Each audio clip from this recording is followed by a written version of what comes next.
ಇದೇನು ಪ್ರಾಣಿ ಗೊತ್ತಾ? ನಾನು ಚಿತ್ರದುರ್ಗದ ಕೋಟೆ ಮೆಟ್ಲು ಹತ್ತುತ್ತಿದ್ದಾಗ ಏನೋ ಜಿಂಕೆಯ ಚಿತ್ರ ಅನ್ನೋ ಬೋರ್ಡ್ ಕಾಣಿಸ್ತು. ನೋಡಿದರೆ ಒಂದು ದೊಡ್ಡ ಕಲ್ಲಿನ ಬಂಡೆ.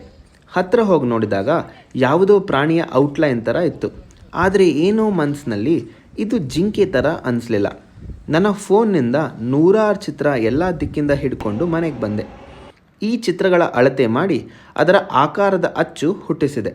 ಇದಕ್ಕೆ ಚಿತ್ರಳತೆ, ಫೋಟೋಗ್ರಾಮೆಟ್ರಿ ಅಂತಾರೆ.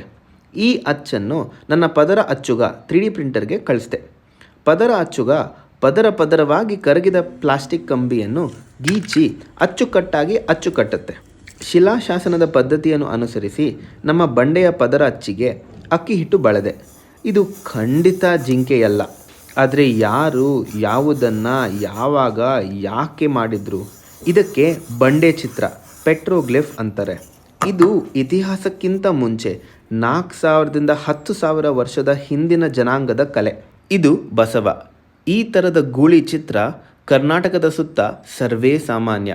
ಬಸವ ಆ ಕಾಲದಿಂದಲೇ ನಮ್ಮ ಜೀವನೋಪಾಯದ ಅಡಿಪಾಯವಾಗಿದ್ದ ಪ್ರಾಣಿ. ನಾನು ಆರ್ಟಿಕ್ ವೃತ್ತದಾಚೆ ನಾರ್ವೆಯ ಆಲ್ಟಾ ಊರಿಗೆ ಹೋಗಿದಾಗ ಅಲ್ಲಿ ಇದೇ ರೀತಿಯ ರೇಂಡೀರ್ ಜಿಂಕೆಯ ಆಕಾರ ಕೆತ್ತಿದರು. ನಡುಗುವ ಚಳಿಯಲ್ಲೂ ಬದುಕಿ ಅವರ ಅಡಿಪಾಯವಾಗಿದ್ದ ಪ್ರಾಣಿ. ಆದರೆ ನಮ್ಮ ASI ಇಂಥ ಅತ್ಯಂತ ಅಪೂರ್ವ ಬಂಡೆ ಚಿತ್ರಗಳನ್ನು ತಪ್ಪಾಗಿ ಬರೆದು 10,000 ವರ್ಷದಿಂದ ಬದುಕಿ ಬಂದ ಜನತೆಗೆ ಅವಮಾನ ಮಾಡಿದ ಹಾಗೆ.